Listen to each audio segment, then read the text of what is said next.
हम सबके जीवन में किसी प्रकार की कोई समस्या या दुख तकलीफ है ही नहीं, फिर भी हम सभी लोग समस्याओं से घिरे हुए हैं, दुख की अनुभव करते हैं। इसका कारण यही है कि हम एक दूसरे को समझ नहीं पाते हैं। केवल समझ के अभाव में हम दुखी रहते हैं और इसी समझ को ठीक करने के लिए यह सत्संग का आयोजन किया जाता है। क्योंकि हमारे जीवन उपयोग के संबंधित कोई भी वस्तु यदि बिगड़ जाती है, अपने मन के अलावा कोई भी वस्तु यदि बिगड़ जाती है तो इसकी सर्विसिंग की, इसकी रिपेयरिंग की दुकानें, शॉप खुले हुए हैं और हम वहां जाकर के इन्हें ठीक करवा लेते हैं। हम सुबह उठते हैं तो शरीर की सफाई कर लेते हैं, घर की सफाई कर लेते हैं, कपड़ों की सफाई कर लेते हैं, और भी अन्य चीजें हैं जो गंदी होती हैं। संसार का यह स्वभाव है कि गंदा अपने आप हो जाता है। जैसे आपका घर है, मकान है, उसमें आप खिड़की दरवाजे सभी बंद कर दें और कुछ दिन के लिए उस मकान से आप रहें या बाहर चले जाएं, फिर भी वहाँ गंदगी, कचरा आ जाएगा। आप कुछ देर तक कपड़े पहने रहें, आपके कपड़े गंदे हो जाएंगे। आपका जो शरीर है, आप एकदम फ्रेश होकर के सोइए, सुबह आपका शरीर गंदा मिलेगा। ये प्रकृति का स्वभाव है, गंदा होना। इसी प्रकार से हमारे मन का स्वभाव है, मन में विकार आ जाते हैं। जिस प्रकार से हम नहा धो करके शरीर को स्वच्छ कर लेते हैं, कपड़े को धोते हैं, साफ कर लेते हैं, मकान की सफाई कर लेते हैं, उसी प्रकार से मन की सफाई की आवश्यकता पड़ती है। और इसी के लिए सत्संग का आयोजन होता है। स्वाध्याय करने के लिए समझदार लोग, संत महापुरुष लोग हम सबको आदेश देते हैं कि सद्ग्रंथ इनका अध्ययन करना चाहिए। यदि हम ऐसा नहीं करेंगे तो हमारा मन कभी भी निर्मल और पवित्र नहीं हो सकता है, और जब तक मन निर्मल और पवित्र नहीं होगा तब तक मन में सुख और शांति नहीं आ सकती है। जिस प्रकार से कपड़े गंदे हो, शरीर गंदा हो, मकान गंदा हो, तो हम अच्छे स्वास्थ्य की कामना नहीं कर सकते हैं। जैसे अभी कोरोना आया था, कितनी सफाई स्वच्छता की बात बताई जाती थी, सैनिटाइज किया जाता था, गलियां साफ, कोई किसी प्रकार का दुर्व्यसन कर रहा तो उसका त्याग, ये सारी बातें बताई जाती थी, बहुत सी सावधानियां। लेकिन आज फिर वो असावधानियां। हम लोग इधर इस गांव से आते हैं, मेरा निवेदन है, इस गांव में सत्संग होता है, हर वर्ष सत्संग होता है, और सुबह सुबह राम धुन भी निकलती है। कहते हैं 2 टोलियों में लोग निकलते हैं इस गांव में, राजा राम सीता राम की भी धुन निकलती है और एक और धुन निकलती है। बहुत अच्छा लगता है सुबह सुबह। इसके साथ साथ इस गांव की सफाई पर, स्वच्छता पर भी आप सभी को ध्यान देना चाहिए। मैं शिकायत नहीं कर रही हूँ, आप लोगों से निवेदन कर रही हूँ, इसलिए कि छत्तीसगढ़ की सफाई, स्वच्छता, यहाँ के तीज त्योहार, आपस का प्रेम, सत्संग का माहौल, अन्य प्रदेशों में भी इसकी खूब प्रशंसा है, खूब चर्चा है। अभी उत्तर प्रदेश के एक व्यक्ति आए थे यहाँ पर, उन्होंने करीब आधा घंटे तक छत्तीसगढ़ की प्रशंसा की। किस चीज को लेकर? यहाँ गलियों को भी लीपा जाता है, गलियों भी साफ स्वच्छ रखा जाता है, पवित्र रखा जाते हैं। यदि गाय गरुआ कहते हैं आप लोग, हमारे यहाँ तो पशु कहते हैं, ढोर कहते हैं, लेकिन यहाँ कहते हैं गरुआ। मैं भी कुछ साल यहाँ रही हूँ, कुछ शब्दों से मैं परिचित हूँ। यदि निकलते हैं और गोबर कर देते हैं तो यहाँ मैंने देखा है कि तुरंत साफ कर देते हैं, तुरंत गोबर उठा लेते हैं और गलियों को साफ स्वच्छ रखते हैं। हालांकि तालाब का पानी बहुत गंदा है, इसमें स्नान करते हैं अन्य लोग, अन्य जगह के लोग इस चीज से खुश नहीं है कि तालाब का इतना गंदा पानी, इसमें नहाते हैं। आज तो घर घर बोरिंग है, नल है, इसकी व्यवस्था है। मेरा कहने का अर्थ है, यहाँ शायद गुड़ाखू भी बहुत घिसते हैं लोग, पान तंबाकू बिहार में, उत्तर प्रदेश में बहुत चलता है। अभी हम लोग बांदा गए थे, बांदा में भी, वहाँ पर भी गुड़ाखू, तमाकू, सूर्य क्या क्या कहते हैं मुझे तो नाम याद नहीं है, पाउच, छोटे छोटे से पाउच, गुटखा के पाउच बहुत मिलते हैं। यहाँ भी मैं देखती हूँ, इस गांव में भी इस चीज की सुधार करने की आवश्यकता है। मैं देख रही हूँ राजा राम भगत जी यहाँ बैठे हैं और भी अन्य समिति के यहाँ पर लोग हैं। 3 दिन का इन लोगों ने कार्यक्रम रखा। 3 दिन तक इतनी सेवा, साधु संतों की इस तरह से सेवा सुबह से शाम तक, ये भक्ति भावना, ये समर्पण, ये संतों के प्रति इनकी सेवा की भावना, इससे देख करके मेरा मन इतना प्रसन्न होता है और एक प्रेरणा मिलती है, एक ऊर्जा का संचार होता है कि किस प्रकार से संतों को बुलाकर सुबह शाम दोपहर भोजन देना, उनकी सेवा करना और सेवा में अपने शरीर को इस तरह से समर्पित कर देना जैसे सबरी माता। हम लोगों ने रामायण की कथा में सुना है सबरी माता का प्रसंग। सबरी माता देखने में सुंदर नहीं, जाति में कोई उनकी जाति कोई ऊंची नहीं थी, किसी ऊंचे कुल की नहीं थी, पढ़ी लिखी नहीं थी, कोई सुंदरता नहीं थी, कुछ भी नहीं। लेकिन मतंग ऋषि ने कह दिया था कि तुम्हारी कुटिया में राम आएंगे। वह जवानी से लेकर बुढ़ापे तक, जब तक प्रभु श्री राम उनकी कुटिया में नहीं आ गए, रोज गली साफ करती थी। मौसम के अनुसार जो मौसम होता था, जिस प्रकार के फल जंगल में होते थे, उनको चुन चुन करके लाती थी और उन्हें विश्वास था कि प्रभु श्री राम मेरी कुटिया में आएंगे और उनका मैं स्वागत करूंगी। इसी प्रकार से छत्तीसगढ़ में मैं देखती हूँ भक्तों का संतों के प्रति समर्पण, सेवा की भावना, सफाई, स्वच्छता, सत्संग का अच्छा माहौल, अच्छा वातावरण। अन्य देशों, अन्य प्रांतों में जो संस्कृति का ह्रास हुआ है, संस्कृति को जो लोग भूलते जा रहे हैं, कम से कम छत्तीसगढ़ के गांवों में, शहरों का तो ज्यादा मैं नहीं कह सकती हूँ क्योंकि गांव-गांव में लोग बुलाते हैं और मैं जाया करती हूँ। गांव में जो आज संस्कृति जिंदा है, इस यहीं पर आप देखिए माताओं का जीवन, पुरुषों का भी जीवन बड़ा सादा सिंपल, बड़ा सरल। यहाँ का खान पान, रहन सहन, बोली भाषा, जितने लोग मुझे बाहर के मिलते हैं वे बताते हैं इस क्षेत्र से, छत्तीसगढ़ राज्य से इतने साधु संत और साध्वियाँ आप बिहार में देख लें, उत्तर प्रदेश में देख लें, गुजरात में देख लें, मध्य प्रदेश में, कहीं भी आप जाएं, छत्तीसगढ़ के साधु साध्वियाँ आपको मिल जाएंगी। यहाँ पर बैठी है माताएं, मैं सुबह बैठी थी देख रही थी। अन्य देशों में ऐसा सुंदर दृश्य देखने को नहीं मिलता। विदेश के लोग भी इंडियन कल्चर को अपनाकर शांति की अनुभूति करते हैं। आप जाइए वृंदावन में, इस्कॉन वाले जो हैं वो कृष्ण भक्ति में इतना, विदेश के लोग इतने इसमें इन्वॉल्व हो रहे हैं, यंग जनरेशन, चाहे लड़कियां हो चाहे लड़के, यहाँ के कल्चर को अपनाते हैं, साड़ी पहनते हैं, हिंदुस्तान की वेशभूषा को अपनाकर शांति की अनुभूति करते हैं। अच्छे अच्छे पढ़े लिखे लोग शराब पीते थे, सिगरेट पीते थे, उसका त्याग कर, मदिरा मांस सब कुछ का त्याग करके कृष्ण की भक्ति में लीन है। माताओं को देखिए, बाल कभी खुला नहीं रखती, चोटी बांधती हैं, बीच में सिंदूर, माथे पर बिंदी और गले में मंगलसूत्र, नाक में भी। यहाँ मैं देखती हूँ कोरबा क्षेत्र में 2-2 फूली कहते हैं आप लोग, 2-2 फूली पहनती हैं। 2 नहीं, अब तो आधुनिक युग है, एक फूली, एक नथनी तो जरूर पहनते हैं। कानों में भी बाली, गले में जो पहनती हैं जो सधिवा स्त्रियां हैं, मंगल सूत्र, नाम देखिए कितना बढ़िया, मंगल सूत्र।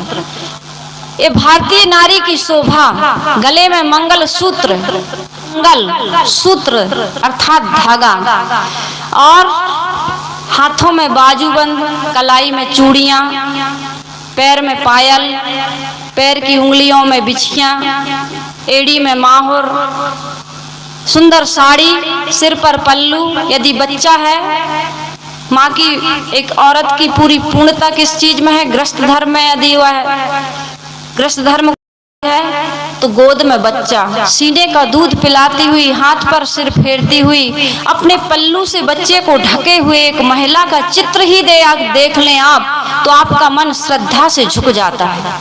लेकिन आज पहनावा ओढ़ावा कितना विकृत होता जा रहा है। युवतियों को देखते हैं बाल बांधते नहीं, सिर पर ना कोई चुन्नी, ना कोई दुपट्टा, जीन्स पहनती हैं, टी शर्ट पहनती हैं। भारतीय कल्चर को, भारतीय संस्कृति को आज लोग किनारे करते जा रहे हैं। एक साध्वी हैं, वो कहती हैं कि जो माताएं हैं उनको 3 काम करना चाहिए। सिर कभी खुला, अपने सिर के बाल कभी किसी परपुरुष को नहीं दिखाना चाहिए, किसी परपुरुष से नजर नहीं मिलाना चाहिए, और कभी किसी से जुबान नहीं लड़ाना चाहिए। लेकिन आज इन चीजों को यदि हम भूलते जा रहे हैं तो इसका दुष्परिणाम हम सबके सामने आ रहा है। जिस देश में पेड़ों को पूजा जाता है, पहाड़ों को पूजा जाता है, नदियों को पूजा जाता है, राम कृष्ण बुद्ध महावीर की तस्वीर को हम पूजते हैं, व्रत उपवास के नाम पर, पूजा पाठ के नाम पर, देवी देवताओं के नाम पर श्रद्धा से हमारा सिर झुक जाता है, जिन्हें हमने देखा नहीं, केवल सुना है। कहते हैं देवी और देवता देते हैं, लेकिन जो जीवन दान देने वाले हमारे माता पिता हैं, दादा दादी है, बड़े बूढ़े हैं, गुरुजन हैं, संतजन हैं, इनके प्रति यदि हमारी श्रद्धा नहीं होगी, आस्था नहीं होगी, समर्पण भाव नहीं होगा, इनकी आज्ञा का हम पालन नहीं करेंगे, तो चाहे हम जितने व्रत कर ले, उपवास कर ले, तीर्थों में घूम लें, नदियों में नहा लें, एक केवल एक आडंबर और पाखंड के अलावा और कुछ नहीं हो सकता है। हम जब ईश्वर को पूज सकते हैं, देवी देवता को पूज सकते हैं, जिनकी वेदों में, शास्त्रों में महिमा गाई गई है, उनके नाम पर हम व्रत उपवास रह सकते हैं, पति की लंबी उम्र की कामना के लिए करवा चौथ का व्रत हम कर सकते हैं, संतान की मंगल कामना के लिए संतान सप्तमी का हम व्रत रख सकते हैं। तो जिन माता पिता ने, जिन सास ससुर ने आपको घर की मालकिन बनाया, आपको सुहाग दिया, जो पूरा मैं अभी बता रही थी कि मंगल सूत्र, सिंदूर, पैर की बिछिया, माहौर, ये पूरा आपको एक देवी और देवी माँ का दर्जा दिया। इन लोगों के प्रति, और यदि पुरुष हैं तो अपनी स्त्री, एक स्त्री के प्रति, अपनी पत्नी के प्रति हम प्रभु श्री राम की महिमा गाते हैं। लेकिन प्रभु श्री राम की विशेषता क्या है? भ्रात प्रेम, प्रजा के प्रति समर्पण, माता पिता की आज्ञा का पालन, और सबसे बड़ा धर्म यदि मुझे लगता है तो यही कि एक पत्नी व्रत। उनके जीवन में कुछ ऐसी घटना घटती है, दूसरी शादी के लिए प्रस्ताव रखा जाता है, लेकिन प्रभु श्री राम इनकार कर देते हैं कि सारी बातें मैं मानूंगा, आपके वेद शास्त्रों को आप छान लीजिए, इसका कोई तोड़ हो तो ही मैं यज्ञ करने के लिए मैं तैयार हो जाऊंगा। यदि आपके वेद शास्त्रों में ऐसा नहीं है कि बिना पत्नी के, सीता को लाए बिना, दूसरा विवाह की करवाए बिना यदि यज्ञ नहीं हो सकता तो मैं यज्ञ नहीं करूंगा, लेकिन मैं दूसरा विवाह नहीं करूंगा। और माँ सीता, लोग, हमारी माताएं स्वयं राम की पूजा करती हैं, कृष्ण की पूजा करती हैं, दुर्गा की पूजा करती हैं, लेकिन शायद सीता का चरित्र, सीता का आदर्श बहुत कम माताएं अपनाती होंगी। उनका भी जो पतिव्रत धर्म है, और एक पतिव्रत धर्म के संदर्भ में माता अनुसुईया जब माँ सीता को पतिव्रत धर्म के बारे में समझाती हैं तो कहते हैं कि ऐसे वस्त्र देती हैं अनुसुईया माता सीता जी को जो कभी मैले नहीं होते, गंदे नहीं होते। वो वस्त्र क्या है? वो कोई ऐसे वस्त्र नहीं थे जिनको पहन ले तो कभी गंदे ना हो, मैले ना हो। वह वस्त्र यही है, चरित्रशील, मर्यादा, शुद्ध आचरण।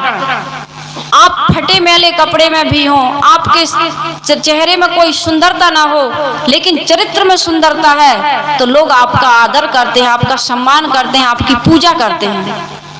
जिन देवताओं की हम पूजा करते हैं उन देवताओं का चरित्र कैसा है? विष्णु का चरित्र देख लीजिए आप, वृंदा का सतीत्व नष्ट कर देते हैं। पाराशर जो ऋषि थे, वे वो कन्या का सत्यवती धीवरी जो जहाज चलाने का काम करती थी, उस नाव चलाने का काम करती थी, उसका वो कुंवारापन नष्ट कर देते हैं। इंद्र को देखिए, इंद्र क्या करता है? अब सूरज भगवान कहते हैं, सूर्य देवता आ गए, कुंती का कुंवारापन नष्ट कर देते हैं। ये देवताओं का चरित्र, इसलिए कबीर साहब ने कहा, देव चरित्र सुनऊ हो भाई, जो ब्रह्मासु धियऊ नसाई, दूजे कहो मंदोदरी तारा, जय घर जेठ सदा लगवारा। देवताओं का चरित्र इतना भ्रष्ट है, उन देवताओं की पूजा करके यदि हम चाहें कि हमारे जीवन में हम सील को, चरित्र को यदि सुरक्षित रख पाएंगे तो ये असंभव है। जब मैंने शुरू में सोचा कि मुझे साधना करना है, शादी विवाह गृहस्थ आश्रम को नहीं अपनाना है, तो मुझे भी समझाने वाले कुछ लोग आए थे कि मीरा का भी विवाह हुआ है, देवताओं का भी विवाह हुआ है, विवाह नहीं होगा तो कल्याण नहीं हो सकता, मोक्ष नहीं हो सकता। कहा मुझे कल्याण और मोक्ष की आवश्यकता नहीं है, न मैं कल्याण और मोक्ष के लिए साधना करना चाहती हूँ, मैं तो अपनी शांति के लिए साधना करना चाहती हूँ, क्योंकि मैं जानती हूँ कि संसार के भोगों में सुख नहीं है। इतना तो समझ में आ गया था। और जो भी गृहस्थ धर्म को अपनाता है, यदि गृहस्थ धर्म की मर्यादा के अनुसार अपना जीवन यापन नहीं करता है तो उसका जीवन सबसे ज्यादा नरक में जाता है। इसलिए हमारे वेद शास्त्रों में 4 आश्रमों की व्यवस्था बताई गई है, ब्रह्मचर्य, गृहस्थ, वानप्रस्थ और संन्यास। यदि 25 वर्ष तक कोई ब्रह्मचर्य से रह जाता है और आगे भी रह सकता है तो उसको विवाह बंधन में पड़ने की आवश्यकता नहीं है। गुरुदेव जी कहा करते थे, पहली गलती है शादी और दूसरी गलती है संतान। ये वैराग्य की भाषा है। जो वैराग्य से, त्याग से, संयम से जीवन जीना चाहता है उसको ये सूत्र अपने जीवन में जरूर अपनाना चाहिए, क्योंकि विवाह करना ही सबसे बड़ी मनुष्य के पतन का कारण है। चाहे स्त्री हो या पुरुष, अपने आप को, मन इंद्रियों को ना रोक करके विवाह के बंधन में पड़कर आदमी देख सकता है, और देख करके, समझ करके, कुछ दिन गृहस्थी में रह करके फिर उसे क्या करना चाहिए? वानप्रस्थी हो जाना चाहिए। घर में रहते हुए, समाज में रहते हुए, परिवार में रहते हुए भी एक त्यागी, तपस्वी, सन्यासी की तरह जीवन अपनाना चाहिए। और इसके बाद 75 वर्ष का यदि हो जाता है, आजकल तो 75 वर्ष, कितने लोग तो 40, 45, 50 में ही अपनी जीवन यात्रा पूरी कर लेते हैं, उनका शरीर छूट जाता है। लेकिन 100 वर्ष तक वेदों के ऋषियों ने जो उम्र की कामना की है उसके अनुसार से 4 आश्रमों का डिवाइड किया गया है, जिसमें बताया गया है कि 75 साल के बाद संन्यास, आश्रम में संन्यास धारण कर लेना चाहिए। हम सबके जीवन में यदि हम संन्यास को नहीं अपनाते हैं, साधना को नहीं अपनाते हैं, जीवन में त्याग और वैराग्य से नहीं रहते हैं, तो प्रकृति अपने आप हम सबको त्याग और वैराग्य की ओर प्रेरित करती है। हम सबका जीवन 40, 45, 50 वर्षों तक हम संबंध बनाते हैं, नाते रिश्ते बनाते हैं, वस्तुओं का हम संग्रह करते हैं, और इसके बाद जैसे ही 40, 45, 50 वर्ष की उम्र लगती है, एक एक करके शासन, स्वामित्व, अधिकार, संबंध सब कुछ हमारे जीवन से विदा होने लगते हैं। ये प्रकृति का नियम है। आंख जवाब देने लगती है, कान जवाब देने लगते हैं, बाल जवाब देने लगते हैं, गाल, दांत, ओंठ, सब जिस चीजों को देख करके हम आकर्षित होते हैं, विमोहित होते हैं, भोगों की ओर लोलुप होते हैं, वे सारी चीजें, उनका आकर्षण समाप्त होने लगता है, वे सब इंद्रियां जवाब देने लगती हैं। फिर भी इंसान इन बातों को समझ नहीं पाता है और आर्टिफिशियल जीवन जीता है। ओरिजिनल तो उसके जीवन ने उसकी मुट्ठी से खिसक गया।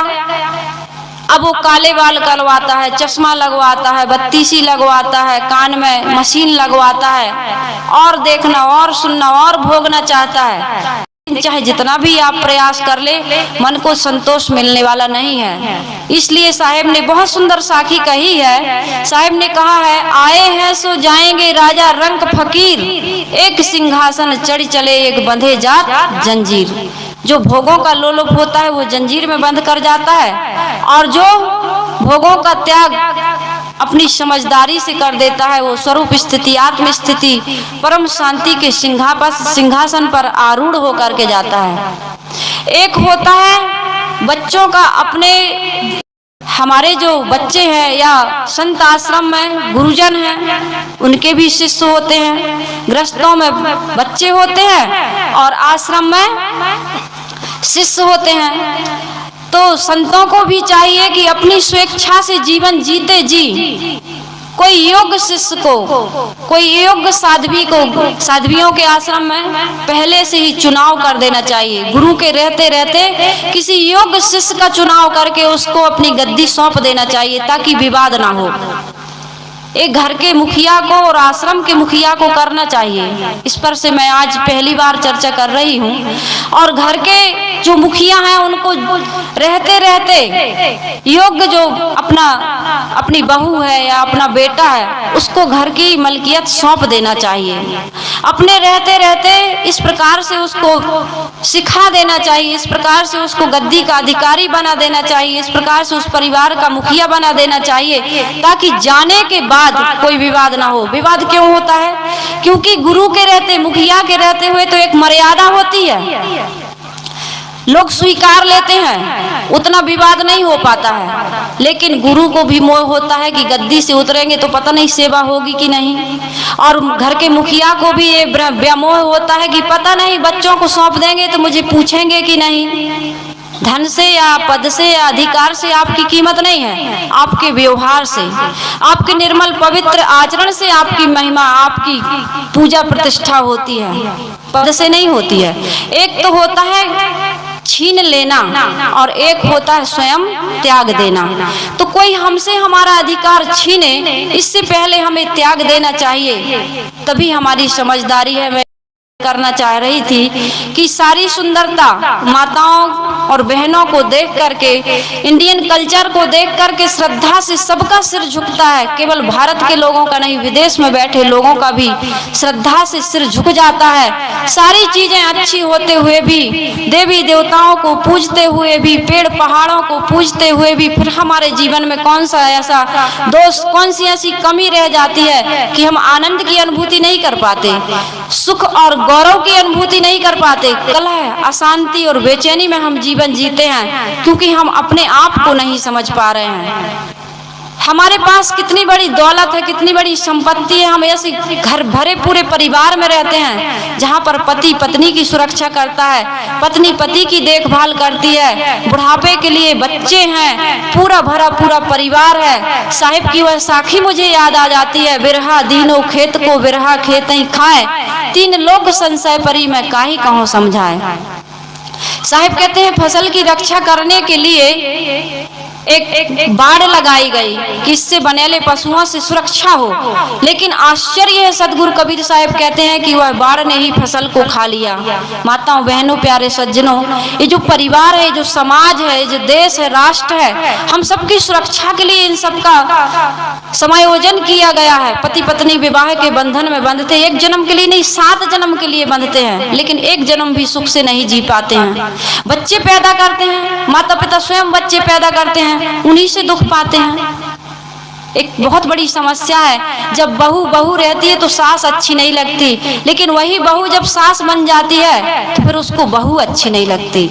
इसी प्रकार से पिता हैं, गुरु शिष्य हैं, सभी का संबंध है। कोई किसी को अच्छा ना लगने का कारण यही है कि हम समझ नहीं पा रहे हैं। सभी अच्छे हैं, सिर्फ यह फर्क पड़ जाता है कि हम किसी को स्वतंत्रता से जीने का अधिकार नहीं देते।